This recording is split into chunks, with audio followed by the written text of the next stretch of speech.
Carl Jung wondered, is there a concept of the universal journey in the human soul?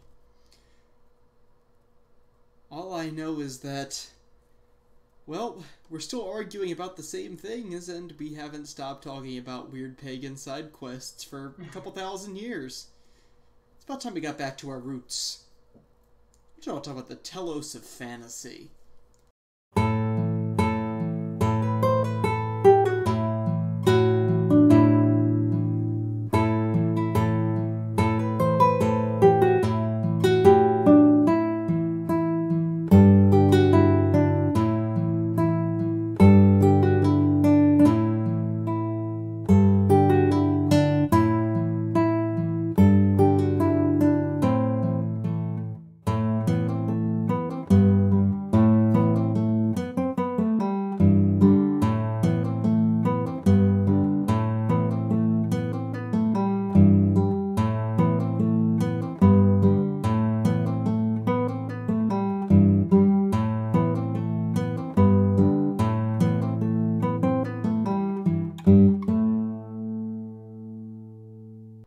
For anyone who's wondering, that's telos, like from the idea of Greek purpose or goal in Greek, Plato, not Talos from Skyrim. Telos. The worship of Telos is very important around these parts. I mean, it's like metamodernism. It's like, it doesn't matter if he's a real god or not. All you know is you get power and pray to him. I mean, it could be like quantum mechanics, but it works. Oh, that's the Dungeons and Dragons approach to deity. I don't know. You get power from them. What do I know? What do I know? I just made the rules. Go away. I think it's interesting that trolls in Skyrim also look like apes. Interesting. I hadn't thought of that. Oh, I noticed that like very early in the game when I was climbing the mountain of the monks or whatever for the Dragonborn. It's like, wow, they're basically like Sasquatches, aren't they? It's like saying like, before they went into extinct, we just thought they were like, Interesting. trolls, Interesting. Oh. That's fun. Well, that's a fun idea to play with. Yeah. I think the same thing could be done with dragons and dinosaurs, don't you think? Oh yeah, that's definitely been done. That's definitely been done as an idea. Oh, what series? Oh, I mean, not in a book series. I mean, it's like I've heard the idea proposed by some scientists. It's an actual scientific concept. Yeah, a lot of more like. I've heard it come out of some anthropology people too. Be like, I don't know. It's we got this explanation. I don't know. I think that's a fun idea to play with. Dinosaurs. So, you and me. We built this podcast around the fantastic. Yeah, that's true. And so let us discuss. Let us reason together. Let's talk about the telos of fantasy. What is the purpose of fantasy? Well, to have fun, but I think it's just more than that. You just say that something's good because it accomplishes what it's meant to do. I mean, it's very Aristotelian of you. Yes, I know. Well, I think it's beyond that anyway. I think you might be onto something there. It's a nice sentiment. I mean, it is a nice sentiment. So you started out with some thoughts about sort of the this goes all the way back to the root of myth. Yeah. Oh, you want me to go into mine? Yeah. So like I think where you started is the best jumping off point. Okay. Yeah. So this time I really did draw Keeley. I have no shame in that this time. I think he's written a lot about it. To quote him, he's been hopelessly lost in fantasy. I think you can relate. And honestly, I see he was more kindred souls the more that I read you and him, as much as you might not want to admit it, but it's what you noticed. Mm-hmm. And so Keeley, he wrote this great essay called "Why I Love Fantasy" or "Like Fantasy," but he said that he gave a definition of fantasy that would make any English teacher cringe because first of all, as a thesis statement, it was like several paragraphs in, which I'm fine with. Which It's took a okay. little bit digging. Not every essay needs to be. Not every essay ought to be grammatically. Not grammatically good, but not all things need to be grammatically optimal to be right. I mean, look at like our friend Robbie. He was like, yeah, like these guys like they actually talk about the thing. The title is like 5 minutes after you read the first part, Mm-hmm. which is true. But it's no, that's Keely Socratic though. But I kind of like that style better. It's all right. But yeah, he gave the definition of fantasy as the reinvention of the epic tradition and the monomyth in particular. Keely gave this definition wearing his essay, I Like Fantasy, like I said. And honestly, I think he wrote it because he wanted to differentiate between someone like him who knows the history of fantasy, includes the deep intents of the pre-mass pulp fantasy and other, deep fantasy writers that he talks about.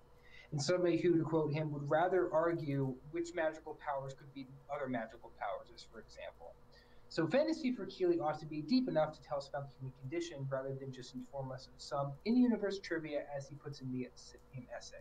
So, to quote from him, he had 2 fictional people dialogue, and he said, and the first guy is him, I really learned something about narrative structure from that book.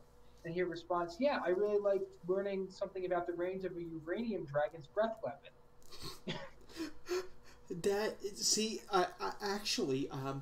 I am 135% on board with this because I certainly agree with the idea of the root. It is the retelling of the monomyth. I mean, I think there are actual books that try to break out of the idea of like the myth. Joseph Campbell's whole idea of the myth, and I wouldn't say all points of Joseph Campbell's theory are still true. I think mainly because people saw them and they're like, well, we're not going to do what he tells us to do. But even still, you have to. I can't think of any books off the top of my head that, without an effort, subvert that theme, because that's sort of. I mean, I know I'm bastardizing the word a bit, but it is an eternal theme. Yeah. I also think this is an interesting idea that, like, I think it kind of comes down to whether or not you believe in human nature, because even people like me who don't exactly agree with everything June and Campbell based himself upon, that at least you can look at it like the kind of movie that's popular because it's made out of algorithm, if you will. Like, if you have someone who's read enough stories and just knows the common elements long enough, that you will see patterns and those things that stem out of human nature, and why do people keep on coming to this thing again and again? And maybe it's not like a collective hive mind or whatever he was saying, but like we do, like really countries they're even cut off from their mainland, or even tribes like create the same stories like that says something about common humanity. We communicate by trope.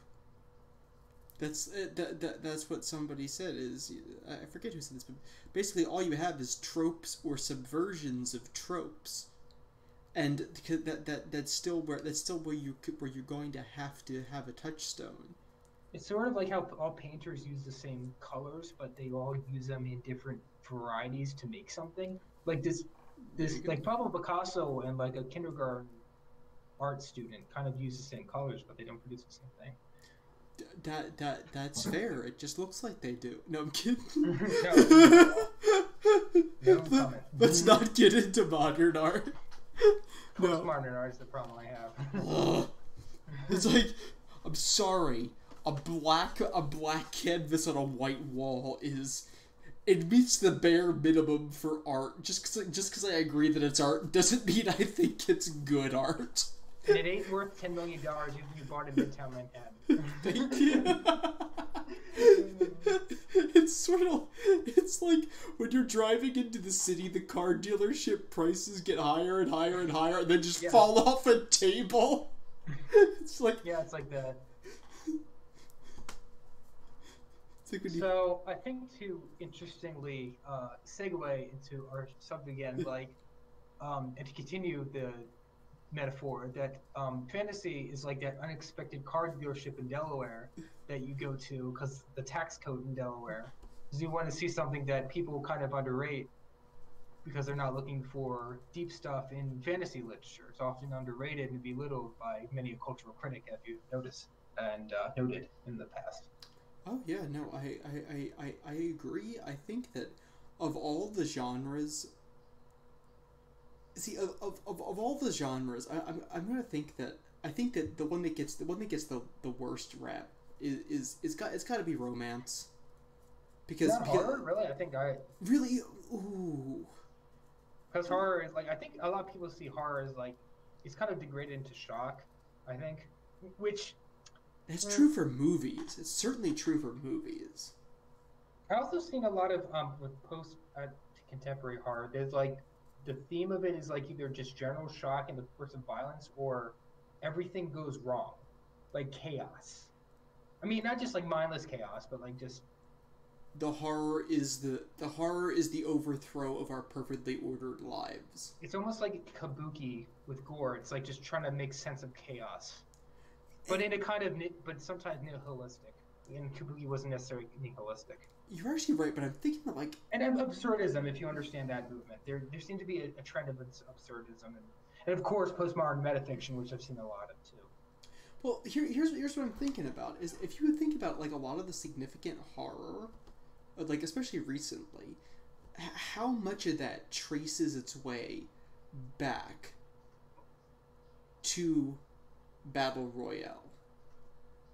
How much of that goes back to Battle Royale? Was it 97? Maybe the Hunger 99? Games. I mean, And the Hunger Games definitely, but like that whole like there was just a horror movie that just came out recently. It's like Game. There are aspects I think of Get Out that you can see in partially the game aspect, though it's not really the same thing. But that sort of that gamey feeling is there. Well, have you heard of the film I Am Mother? That's kind of what I think of. It's also kind of combined like the post-apocalyptic trends too. Yeah, like it's why we can't get rid of the zombie apocalypse as a complex, because we're so afraid of losing our nicely ordered society. It's interesting. We're having the opposite fear that George Orwell had. I actually have a more mundane explanation. Really? What do you The think? fact that we don't have the Cold War anymore doesn't mean we can really rely on post-nuclear war scenarios anymore as we used to. It's kind of like how in the 40s into the 50s, like the bad guys shifted to the Nazis, to the Koreans and the Russians. That's an interesting idea, because I know I don't like to go huge in on cultural criticism, but nothing can truly escape from its time. Yeah. Unless it, I mean, like even look at like Brazil. I mean, like that's the best like, option I can think of. Even then, the technology still goes. Everything else doesn't, but even then, I could kind of tell. Yeah, I think I think it's something that kind of holds up well. So I think that movie holds up really well, except for the angel parts. The angel. Like the parts where he's like flying around as the angel on the wires. Yeah, like everything holds up super well except that. Like even the sets hold up. I think the sets hold up really well actually. But sets. Oh, I love sets. I miss sets. Don't you miss sets? Yeah. As long as we got green screen so we can pay our actors more. I mean, not that actors should not get paid, but I mean. Are you sure about that? Well, no. It's kind of like when like the MLB players want to go on strike because they're not getting enough of the revenue from the owners. It's like it's a whole different problem. I know. It's like.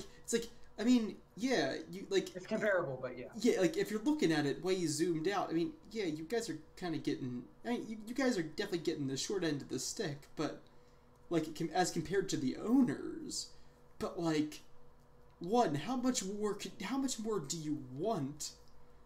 Two, it's not you that should be complaining. It should be the minor league players who are the real ones getting shafted.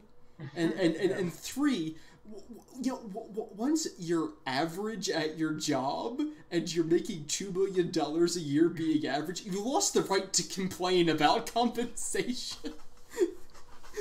But what were we saying here? I forget. What were we talking? I actually seriously don't. Telos of fantasy, monomyth, Carl Jung. Yeah, oh yeah, essentially. Yes. But what I wanted to really focus on, that, like, I don't know if you caught this or not, maybe your viewers did, but how I said that fantasy being reinvented, that might have been, like, why does it need it? You know? I mean, not deconstructed. I mean, maybe more like updated, but I have some notes on this. Right, because you mentioned, I think, please expand on this, but you mentioned, I think Keeley proposed that because we've changed our relationship to nature is sort of the primary driving force.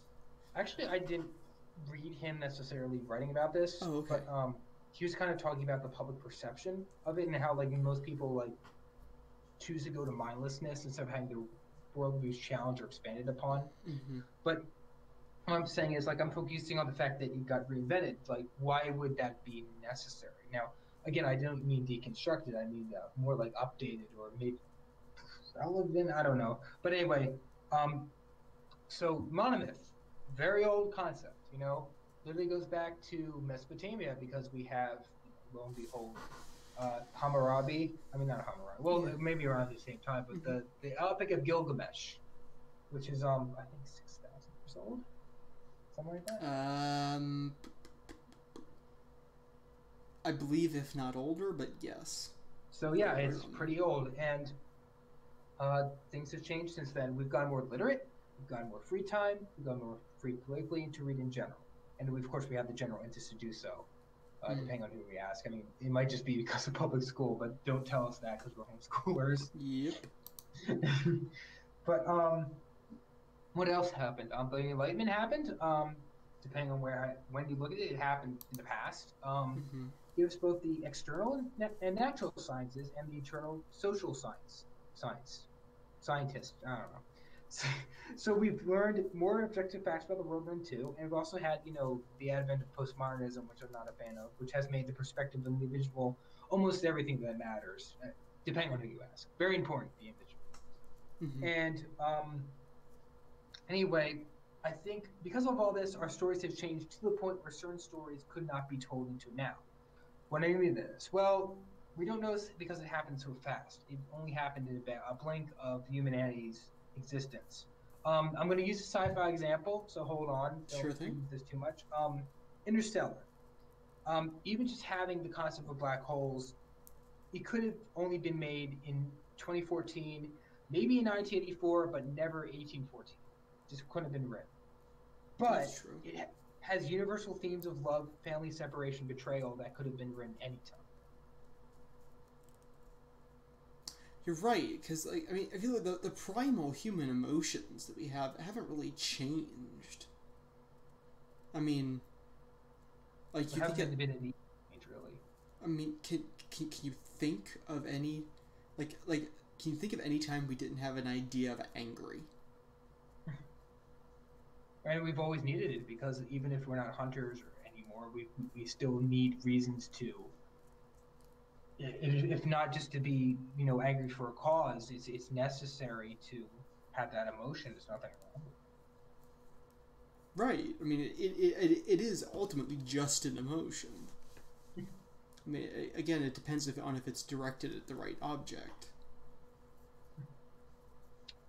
But see, I think this goes into like what we're talking about here, because with angry, like, we believe that that's still a necessary thing, that our species, hasn't outgrown it. It doesn't need a reason to outgrow it because it's still something that's needed. That I think that those who go into postmodernism believe the epics must be told to deconstruct the intentions that made it, and a lot of these times they were not good intentions. I admit that. Not because the original epics are unreadable, but because they came from, like I said, legitimate inhumane societies. And maybe they don't feature somebody's minority of favorite minority, but what I mean is they can't eat the chicken and spit out the bones. Right. It's like So what you're trying to say is like you can't you can't do a one-to-one comparison of a myth and its retelling, like, or it's a society it came out of. right. So like it's like if you're thinking about like you can't do a one-to-one comparison of the Odyssey and Oh Brother Where Art Thou. No, you really can't. You really can't, even though like but no, because you're a relativist, because things have legitimately changed for right our environment. They are entirely different cultures, entirely different, so on and so forth. But they have the same cultural touchstones. Yes. They have the same enduring idea because they are ultimately both products of their time. And I think this kind of goes back to human nature, whether or not one believes in it or not. Because I think people think certain people, certain postmodern, not all, believe when they retell a myth, they believe that not just like in a modern idea of progress of like we know so much better, we won't make the same mistakes, which of course is wrong anyway.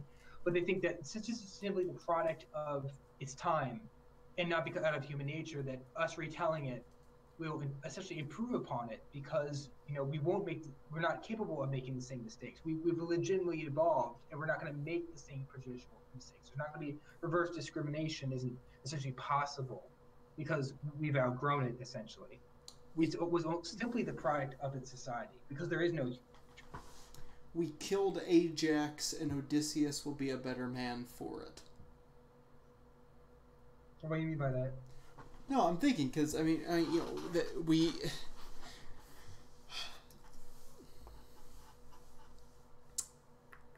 How do I say this without it coming off really bad? Like I'm saying like that's the idea. As they're saying we're gonna get rid of the nastiest thing, and I think the nastiest thing in the Iliad, Odyssey, Aeneid, that whole sort of story arc, is probably Ajax.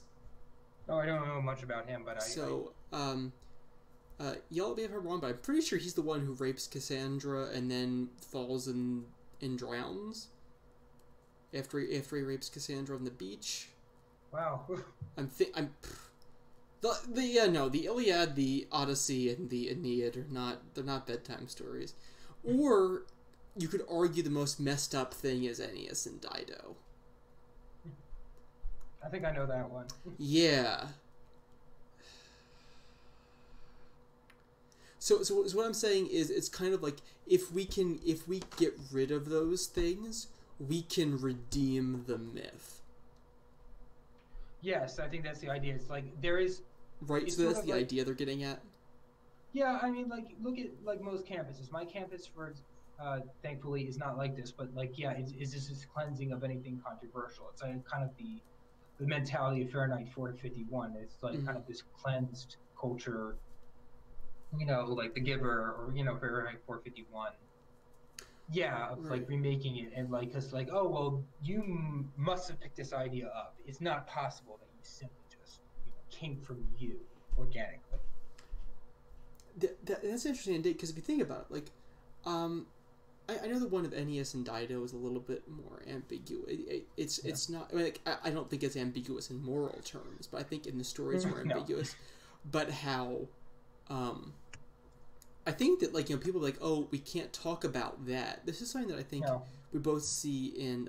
I think ironically, there's something we see on both ends of the political spectrum. Like the more heavy liberal one and the more conservative one. They're for different reasons, for very different reasons. But we see the same thing. Like we don't talk about that. Is the if you actually think about it, it's kind of like another way of creating a Garden of Eden, kind of utopian in a way, but. Right, it's not possible. You're saying we can have this great image. We can have these guys in their bronze shields sailing off to war. We can have that heroic image. We can have this nice little story from the past that shows us about like how poetry used to work and how we used to talk about epics and stuff like that. But you're not going to be able to separate that from the horrific things that occur in them. And again, when I say like, by getting rid of Ajax, we make Odysseus a better man. That's not to say that we should like praise the things that Ajax does. I mean, Ajax is a villain, and he's clearly represented as so. I actually really think that one of the interesting things about the Iliad is there really is no hero. The closest thing we have to a hero is Hector, and he's dead. It's like Black Lagoon with moral ambiguity in boats. So much moral ambiguity. Oh, but And have Chinese girls who flip people off. Yeah. That wasn't in the book. It No. was actually, yeah, Black Lagoon is pretty racial, but it's another story. Yo, actually, that was like surprisingly so. I think it's supposed to be off of Vietnam, and there's like really ugly drawn Chinese people. It's based in Vietnam, right? Or is it I think- Thailand? I thought it was Thailand.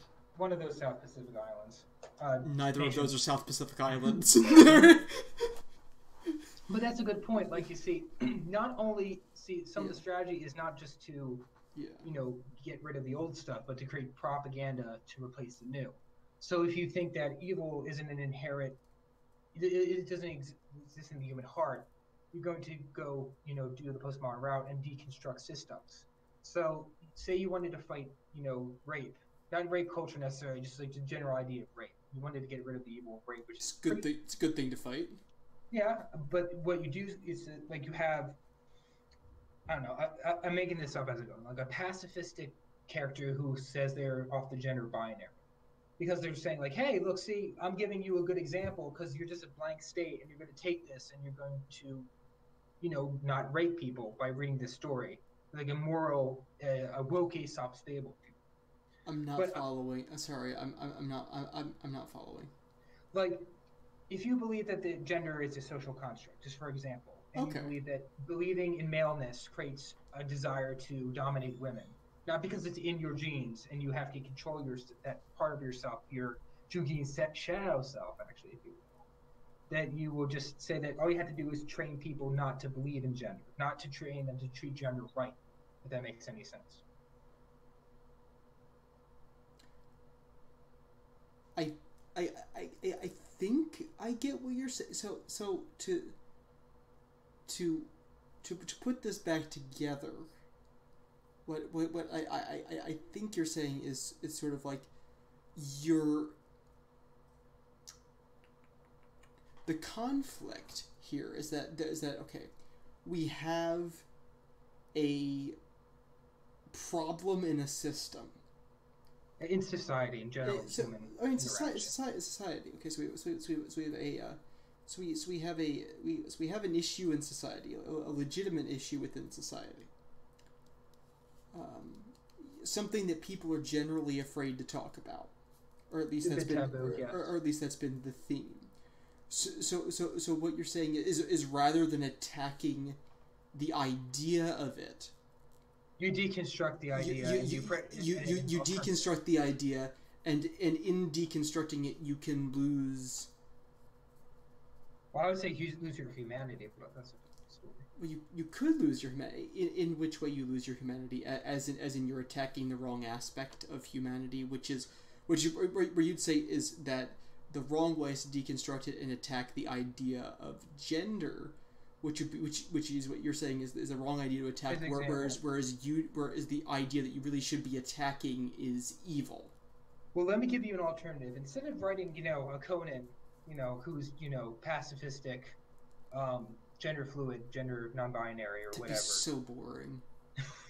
Sorry. Instead, you write a male Conan who, even if you disagree with the concept of gender, is at least identifies as male, who instead goes to conquer women, be a hero in his own writing, how his culture interprets that. But then he somehow, in his journey, learns to respect women and figure out it's not good to do that, and it's actually in the best interest of society not to do that. He learns his lesson without having to deconstruct his own nature, and really, you've taught people a lesson without having to essentially deconstruct anything other than his intentions. It sounds like a better book. I mean, I'll throw that out there. I mean, I don't know. I'm not gonna lie. Like this is a little bit over my head at the moment. But I think we can definitely come to the agreement that's saying like if you're deconstructing if you're deconstructing a societal evil, whether that be something horrible like. Well, here, let me put this to you. Are you saying that sort of like when you're deconstructing something, you can't separate everything out, because if you do, you will lose your human perspective on it? Well, Or are you saying that when you're deconstructing a societal evil, something like rape, which is a major problem in both the developed and the developing world, or something like I mean, you could even you would say violence in inner cities, so when you're deconstructing an idea like that, that you can't separate it from the primary, the primary cause should not be mistaken for the secondary cause. well, how about this? I'm saying that if you believe in human nature, you believe that something like that has been with humanity for a long time and even has shaped how we move forward, even if you disagree with like gender, then you tell people how to deal with it since they have it and they can't get rid of it. It might not even be their best interest, even if we have the technology to change our genetics to get rid of it. Versus not believing Okay. in evil in the human heart and something inherent within human biology called gender, and based on those beliefs, deconstructing them to create a better world. It's the same intention but two different goals. So this is like getting into the idea of like if Nature we versus nurture, essentially.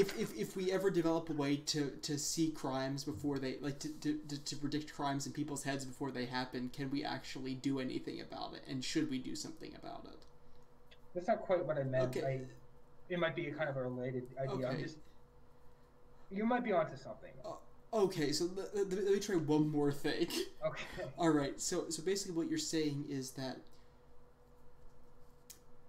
so it's sort of like we have characters in our books that do bad things that we don't think are right. Like, okay, so let's just start with that example. Like Ajax is something that I don't think any person in their right mind would ever think is ever okay to do to another human being. But see, here's the thing, that doesn't mean that it's glorifying it though, because it doesn't glorify it in the book. Sorry, now I'm getting off topic. No, what I'm trying to say is, like, we have to embrace the humanity of our character. We have to embrace the humanity of people, for good or for ill. It's the same way that we have to treat freedom of speech. We have to let crazy evil people say what they want, so that good people can say what they want. We have to embrace the human nature of people for both good and ill when addressing or deconstructing any topic. We have to take human nature into account. We have to take what is built into us into account. I would say yes, and not only that, but believe that if we're believing in the idea of a human nature and a inherent human evil, then we can't just say if we get rid of this, a system or type of society, that will fix everything. We have to deal with our nature as it's been dealt with to us. There we go. Yes, there's neurosurgery. There might be genetic modification. The whole thing. I don't know how that's going to go. I think we shouldn't really mess with that too much. But even then, we need to. When you read like Aesop's fables, they were very old. They didn't deal with they dealt with right behavior, not a right way of moving society. You're right, because it's about what you do versus what is done to you. And I think only best with deconstructed fiction, you give people what I don't think would in a word exist, because they're, especially, I think you actually, when you get like story, it's kind of funny, like someone was pointed out that a lot of these SJW characters are Mary Sue's. Like, why is that? Well, first of all, they had to be, kind of morally consistent for them to believe in worldview, number one. And number two, they kind of are people who, I'm kind of losing my thought here, but how do I say this? They kind of like show people like the way, I guess you could say. It's like, I got this all figured out, and the way is to deconstruct the system. Nobody else has figured this out for thousands of years, but I have. No, you haven't. Somebody else has thought of it. Somebody else will think of it. Yeah, no, it is. We go at a much slower pace than people think we do. Even people will go, everything's so different. Not really. I Well, you mean, think about it, Caveman had, knew one, and we knew four, but in reality, there's 4 trillion, yeah, and we're not at 10 yet. yeah. There's 4 trillion, and we're not at 10 yet. Oh, I love that. That's a good line. No, and I think this is interesting right here because I think, and I'm assuming by sort of what you mean by an SJW character is not to say a character who advocates for social justice, No, but rather, because my main character in my movie is someone who believes strongly in social justice in a more less revolutionary, like more gradualist way. in a more realistic way. Even I mean, Yeah. I wouldn't say that John Wang is a kook. I think he does some. I think he does some very radical things, but Yes. I certainly don't think he's a kook, which is interesting. Which I think adds to kind of our ideas that we can't figure out whether or not he's the hero or the villain of his own story. But I think when you say that, you mean sort of like the character who was put into their place for an exploitable political purpose rather than to legitimately rather than organically and legitimately birthed from the world that they exist in. Yes, and also I think it's also you can flip it with villains. Like, I don't know if you noticed before, but in every Wachowski movie, there's a villain. And there's a very, I don't think they're poorly written. Well, I don't think they're poorly acted, but I think, for example, the farther down the political spectrum you are, the more enemies you'll see, if you have to put it that way. Say that one more time? The farther down you are the political spectrum, either way, the more enemies you will see. Because you're essentially more alienated from the center, to put it that way. Yeah. No, that's I think it's a correct statement. Yeah, no, because I'm trying to think. Because I'm thinking like if you're, because I'm trying to think if you're in the Communist Party, let's follow this. Your average mainstream Republican is going to be a brutal enemy, and if you're on the far right, I mean, it's not like some sort of crazy fascist party. Your mainstream, working class Democrat is going to be a mortal enemy to you. But if you're a normal mainstream working class Democrat and Republican, you're not mortal enemies. You just have disagreements about taxes. Yeah, I mean, like, essentially, the idea is that everyone who is in a revolutionary is in an enemy because they don't want to just change. Because one wants to change systems, and the other one wants to overthrow them. You're all. And that's why I think you see a lot of, and it's kind of almost self-fulfilling with postmodernism. Like, postmodern tracks a lot of, conflict between groups. But I think it causes its own conflict with groups for making people extremists, of putting them in their little bubble and isolating them. And when you come out of, you get tribalism because then you've actually created a very black and white worldview. And when you pop out of that, you're like, oh, I'm only going with people who agree with me. But not knowing, you're like, well, the reason why you believe that is because you're so isolated because of technology. It's like living in Miami and thinking the Florida Marlins are the only baseball team that exists, and you think they're the best baseball team ever, just because they're the only one that you know exists. But it's not a peninsula like Florida; it's an island. Yes. It's trying to get with other islands. I'm still not convinced that Florida is an island that just kind of bumped into the bottom of the United States and won't let go of it. It won't let go of Georgia. I'm kidding. Florida, we love you. But to come back to baseball and football. Stop going to a football stadium just to go to a bar. It's not going to work. It's like, what was it? It was I don't know. I'm gonna throw a pitch for another podcast here, but it's regular car reviews. It's like driving Lyft for social interaction. Yeah, pretty much. Is he in Florida or what? Pennsylvania, actually. Oh, I think I know this guy. He's the guy who makes jokes about Wawa and sheep. Yep. And he lives in Reading. He lives in Hamburg, I think. Oh, okay. Yeah, that's then I'll try. That's up there a little bit. Like, that's about maybe 2 hours, maybe not even. From us? Yeah. I don't think so. For me, maybe, but anyway. Yeah, because you're right up against the highway. So with every, like I said, because of all these changes, and they keep on changing, science, postmodernism, just the general ebb and flow of how we see ourselves, you get two chances to basically, fantasy keeps on getting reinvented, and in this case, it gets deconstructed. But I think you have two options every epoch of humanity is that do you choose to deconstruct fantasy or do you choose to reinvent it? Mm. Because you can either deconstruct it and then we lose basically the humanity of it, become, you know, same blobs of sameness in order to get rid of the conflicts that come out of differentness. You know, Which is inherent is differentness. Which we talked about as utopia. You know, diversity versus diversity. That's it. Diversity versus diversity. Or sorry, it's diversity versus diversity, and blaming diversity for the evils of society when that's just the underside of being human. Yeah, it's the evil that comes out of the human heart. But to finally wrap things up, I will add to Keely's definition of the reinvention of the epic tradition, and the monolith in particular, to portray the more unusual, the diverse parts of the human mind, not because the human nature has changed, but because our relation to nature has changed, is a Telos of fantasy. I like that. I like it. I'm not entirely convinced I agree with it though.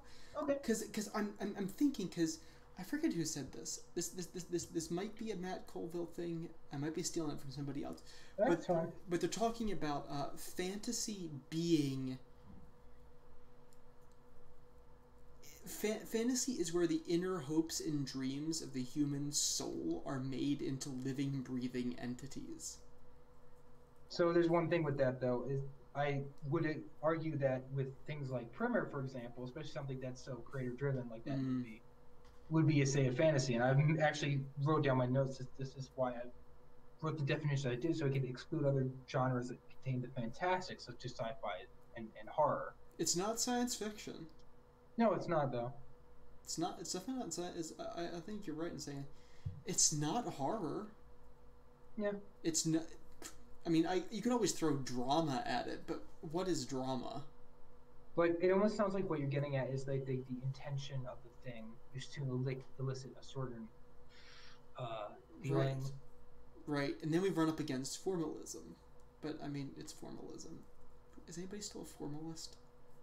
Is formalism just for the idea of trying to have an intent to have a... No, formalism is the removal of intent. The object is as the object simply is. Oh. Well, I think it could kind of be described as romantic in the sense of trying to elicit, you know, feelings. Very emotional type of literature, in a way. Yeah, fantasy definitely aligns itself more with romanticism. I think that's its most clear alliance. Its most clear falling as a genre is probably romanticism. Within that, I would even argue that Gothic is sort of. I mean, that a lot of things like trace it back. Like, tell me that Jane Eyre isn't a fantasy story. At its heart, Jane Eyre isn't a fantasy novel. Like I know. Mean, I would agree with that because I would say that Titus Grown is a fantasy novel and it doesn't really have any magic in it. Yeah, I think it might be called people manor punk for Latin. That's a real genre. Yeah, no, I've actually heard of manor punk. I'm thinking Dracula. I think is Dracula more horror or fantasy? That's kind of like late romanticism. It was like a Victorian Irish author in like 1890s. Yeah, Bram Stoker. I actually got to hold. I didn't get to hold. I got to see. I got to look at, like, outside the case. I got to look at Bram Stoker's notes for Dracula. Wow. That was pretty crazy. What are they doing in this country? They were bought by the Rosenbach Museum. The Rosenbach Museum. It's on. What street is it? I want to say Chestnut Street, but I don't think it's on Chestnut Street. I was there for a little bit. It was part of graduate school. It was nice. I mean, it was cool. Got to see James Joyce's original copy of Ulysses is in their possession.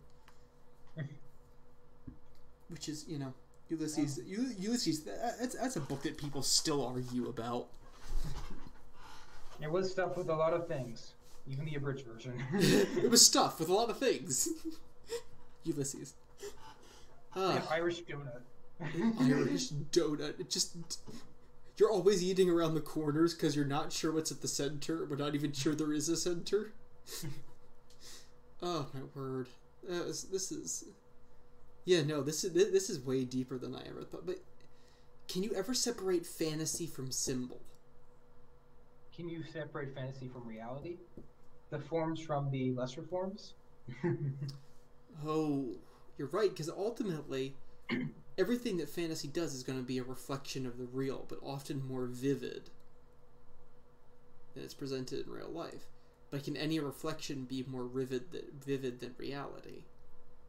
Well, I think we can also point to the intention of fantasy again. That G.K. Chesterton said that that the authors of fairy tales like made the apples golden and the water full of crystal to remind us for one mild moment that apples are green and water is blue.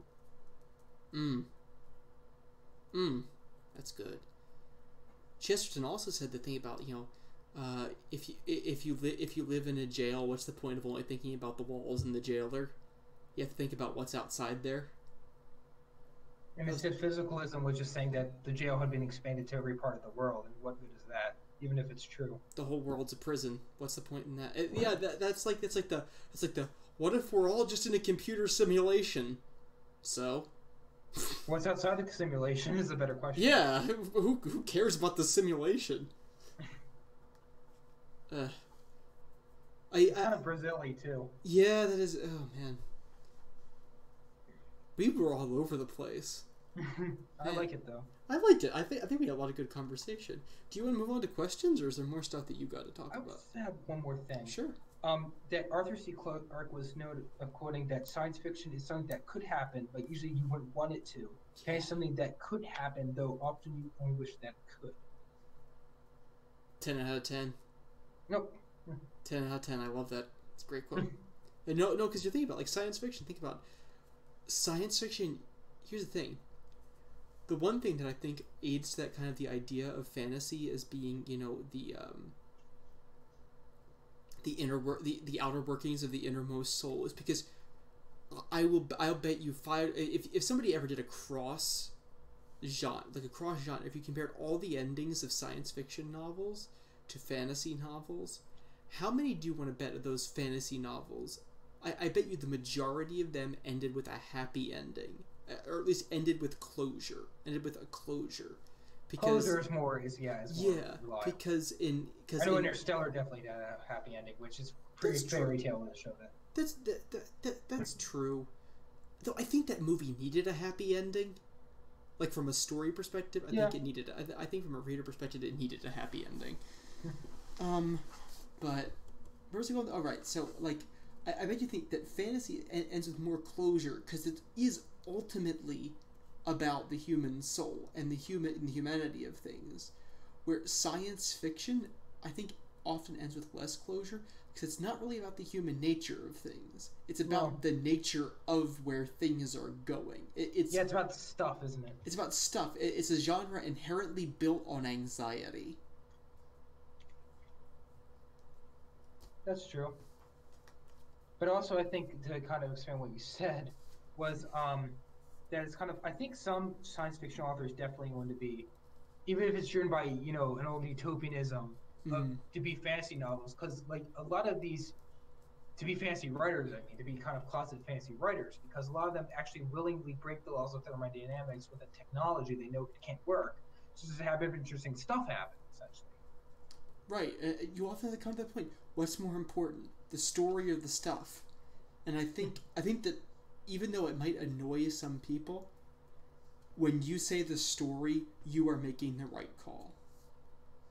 And you know what, though? I think that kind of goes into a different semi-related point of like how pastiche has been sticking around with postmodernism, because as much as it's been brought on by, a lot of, like our addiction to media, which creates a hyper-reality that postmodernists call, a lot of times that even in eye-rolling irony, that a lot of times that postmodern stories have a literal exposition of like the character riding off into the sunset.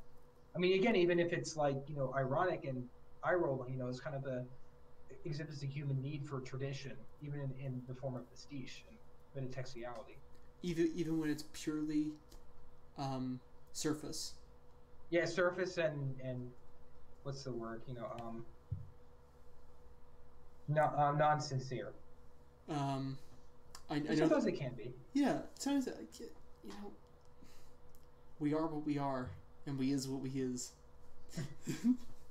But it's better not to deny that. Yes. All right, so moving on to questions. Yes. You had a. I love your first question. Oh, thank you. So, do you want to start with that one? Yeah. So, in what significant ways do you think growing up in the Philadelphia area has affected you as a writer? If not geographically speaking, what has? Living on the East Coast, being American, etc. There's no way to think that American isn't going to play into this. I mean, you like British culture and literature, but yeah, definitely. Oh yeah, no, I definitely am a fan of British literature. As for culture, I don't really get it. I'm not from there, but I do enjoy British literature a lot. I think being American has definitely helped because I think even the assumptions that we make about society is we're even in my writing there's certain things that I noticed that are definitely very American, even for all a lot of the fact that I usually tend to try and recast certain things into better lights. I still have a tough time with aristocracy. It's still something that I can't get over, feeling like you're defining somebody's birth based on who their parent is. That's stupid. Oh wait, there are countries that still do that? That's still stupid. Yeah, I know, right? There's a story that James May from Top Gear tells. He's like, there's a reason I don't believe in the aristocracy. It's because he waited for, I think it was Prince George. He stood out in the rain for 3 hours with the Union Jack waiting for Prince George to drive by. He didn't even wave. Oh gosh. And he's like, that's the moment I stopped believing in the aristocracy. And I'm like, that's what it is. It's standing in the rain waiting for that guy to show up. And when he does, he's not all that great. So, I think there's definitely Philadelphia area. See, here's the thing. It's I can't use a lot of vernacular that we use because in your current project or the last one? Definitely in the last one. In this one, maybe a little bit more. I think it showed a little bit with the first one, but I don't know. You had a lot of nobility stuff that kind of interested me. Yeah, which is interesting. Here's the thing: is I can't say use. Use. I can't get away with saying use, but it's and I see in my head. You guys. I see you guys. I see use guys over. I see you guys. I see use guys. Gotta hit the John, or just randomly referring to something as a John. That one I never actually knew about until much later in life. That John over there. I didn't hear that until I started hanging out more. But I think definitely one, landscape. I have a hard time not seeing everything as I know to me is I see everything kind of in terms of the Northeast extension. The Boss Wash greater area or what? Yeah, because the Northeast is as you're going up towards the Poke, as you're going up towards that, and you get off in the turn, and you're heading up towards Palmerton, Whitehall, up all that way. It's you're pretty much out of Philly by then. Yeah, I mean you're well out of Philly, but I always see it as city. Yeah. City, mountains, mountains. And for me, even when I imagine fantasy stuff, that's what it's like. It's city, mountains, city, mountain. Eventually you hit Scranton and you just keep going. But it's kind of German if you think about it, or Polish. It is, and I think that is. I don't know why. So I think some of I think a lot of my attitudes, my approach to food is kind of Philadelphia. I can't not get rid of Philadelphia things. I feel like writing a book that isn't a fantasy would show a lot more Philadelphia. Would show a lot more not even Philadelphia area. Not even set in Philadelphia. Or are you saying Philadelphia? Not setting in Philadelphia, but even just being more modern would be yeah. So I actually luckily for me, for my movie script, I get to talk about Jersey. You get to talk about Jersey, which is fun. But yeah, no, it'd be nice to be a little bit more grounded in that. So as for, I want to flip this question back around to you. It's how do you see your area influencing your storytelling? I think it's kind of hard to explain, but one thing is kind of mysterious, which is let me explain. Certain people who have come from who are from my school come from small towns. They have a certain personality. Not like a big city type. It's hard to explain. But and people who come from like New York, they have a certain personality. But people who from like mid-sized cities, like 6 million, like Washington, Philadelphia, Miami, Atlanta, they're about like the 6 million greater metro area, and they have a certain like personality to them. I feel it's been shaped because of that. Like you have a lot of convenience. Like everything's like 5 minutes from driving, and you I think it kind of creates like more of what postmodernists call a metatext because like you have logos and man-made everything and signs, images, kind of like going back to simulacra and simulation. They're either simulacra and simulation. You don't get to see a lot of plants unless you go to parks where I'm from, as you know, because I'm a bit more built up than you are. Yeah. Yeah. Sandwich between Trent and Northeast, so that's how it is. And I'm on the others. I'm on slightly on the other side of that sandwich, like just slightly. Also, I think this is interesting of like being from a religious background. Also, someone who has taken the religious background as my own. It's not like going off to college and going party and just to get it. Yeah. But also being like not from like a more rural religious area, like literally being a church-going person who would describe themselves as being on the right, but like being next to one of the most two liberal and sometimes leftist, honestly, cities like New York and Philadelphia, which is really where my house is. Closer to Philadelphia, obviously.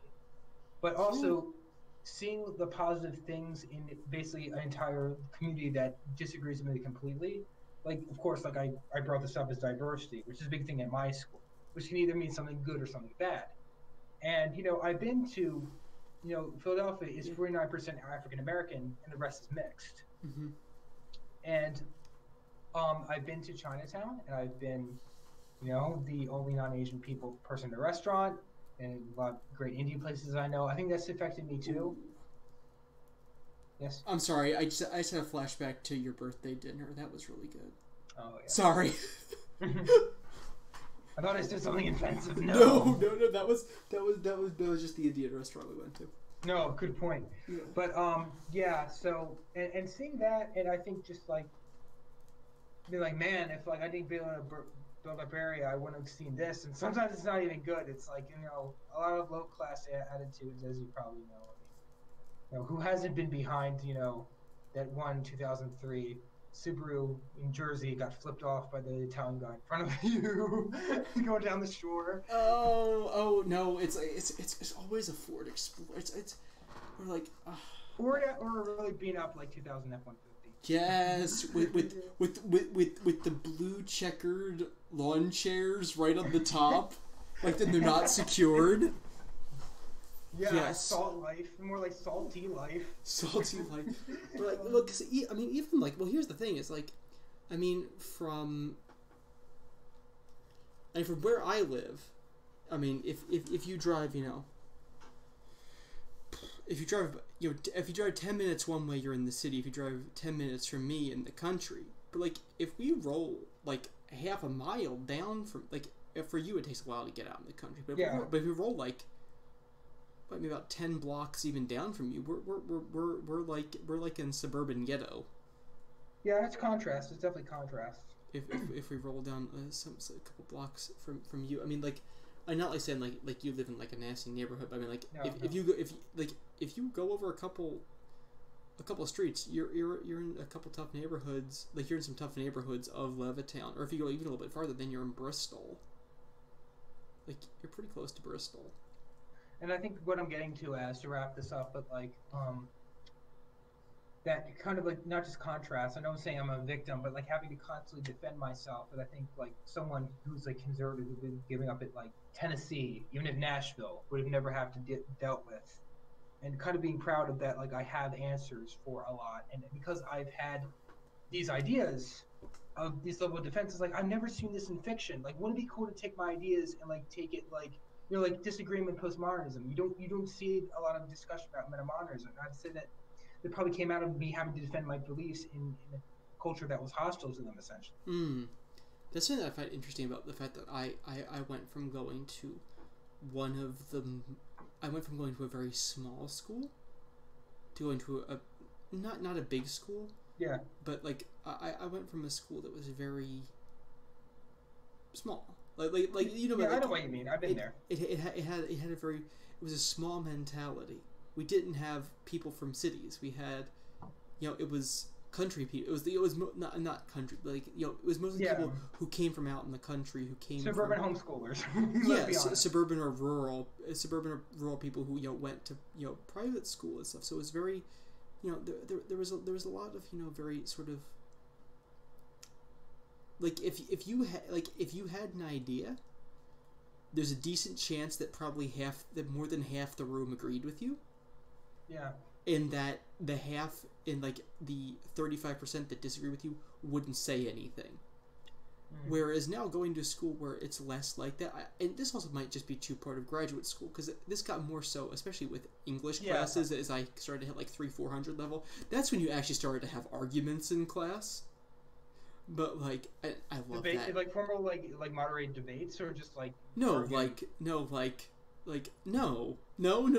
you're wrong. The more like I think, but like going into graduate school, that's all you do is like 85% of the room disagrees with you, and you're going to be talking about this for the next 3 hours. And I think that's such a healthy thing. I think you're right about that, is because, you know, it's not even people. It's like as you get older, at least as I've gotten older, I'm not upset that people disagree with me.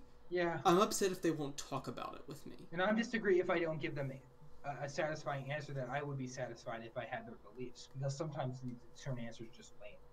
Yeah, So no, I look for authenticity, and that's another thing that I like is it freedom to speak, because you don't see that a lot on campuses. You have disagreements, but no freedom to speak. Like, I think in my life I saw both. yeah, no, that actually, even at my little school, that was a problem that we had, because I don't want to be specific about what, but the student a aspect of the student government, they had a political position that they were backing, and that they were they weren't letting people be opposed to it. Yeah, that's not gonna fly. Yeah, which was, and they're like, well, like, we're not okay with you talking about this or doing this, and it was, and it wasn't even something that was like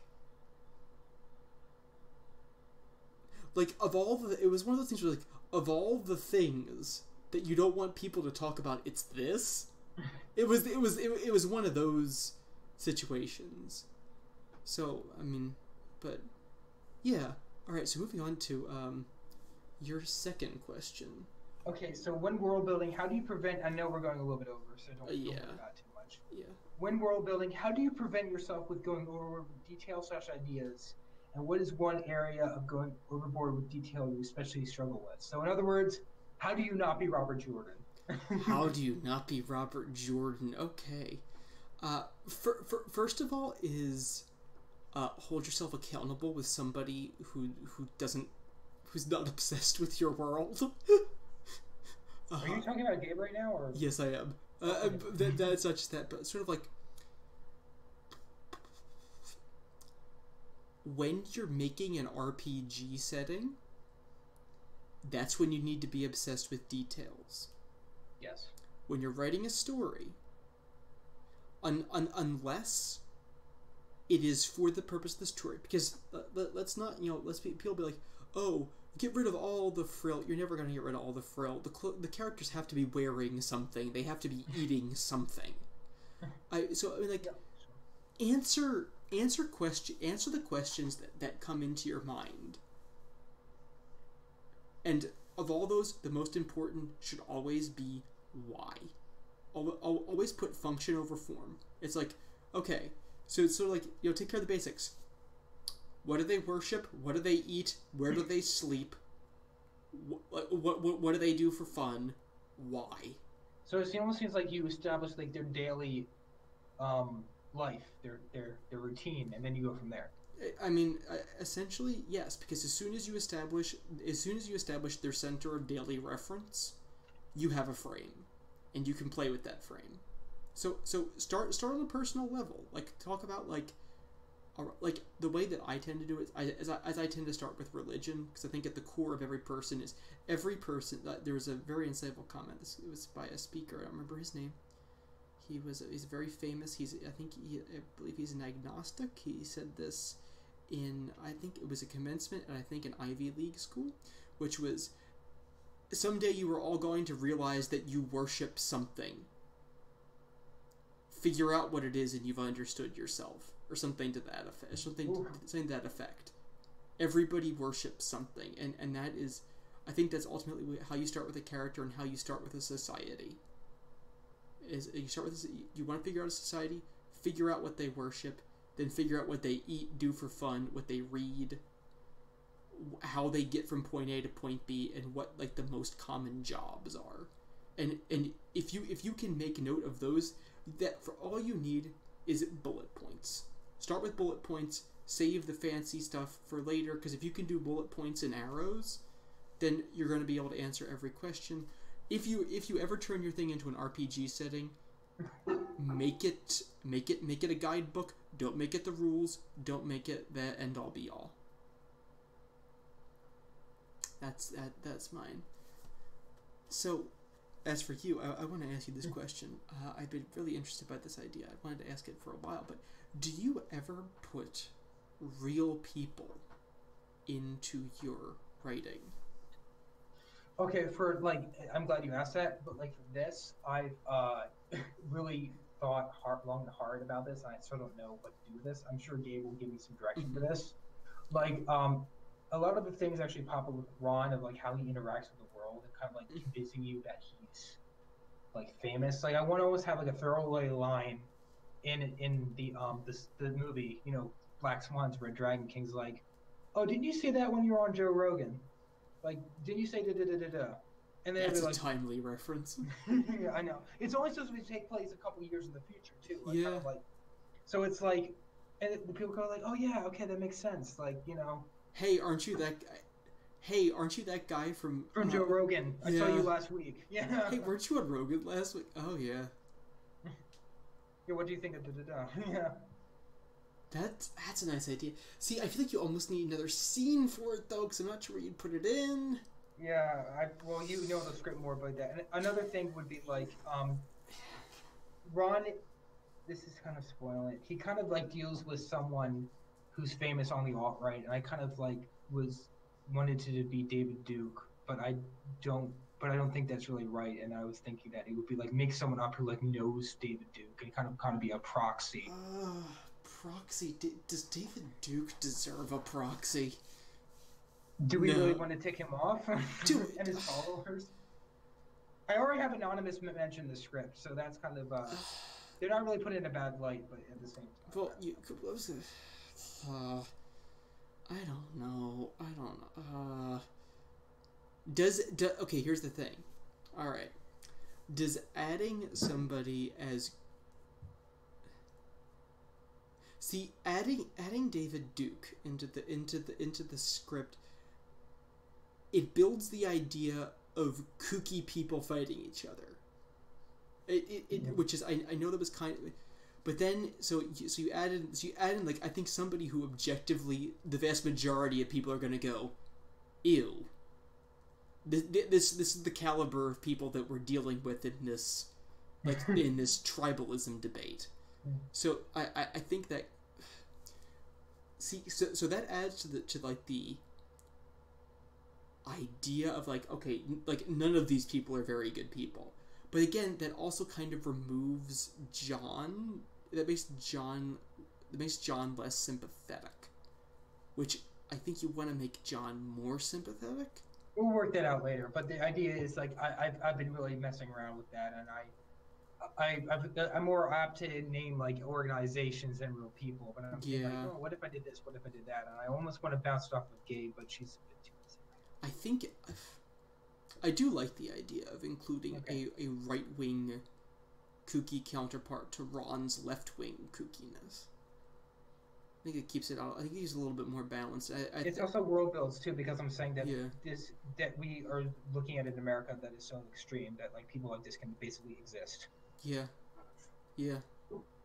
I actually kind of like that idea. I think it also covers people up from saying, you're showing your obvious bias. No, you're just saying that there's crazy people everywhere, and then that the more fractured we get, the more crazy people there's going to be with more power.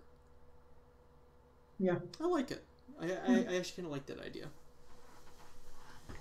Alright, so I believe this has been a very long episode of Behind the Curve. I'm Andrew. I'm Matthew. Have a groovy day, and we all worship Talos!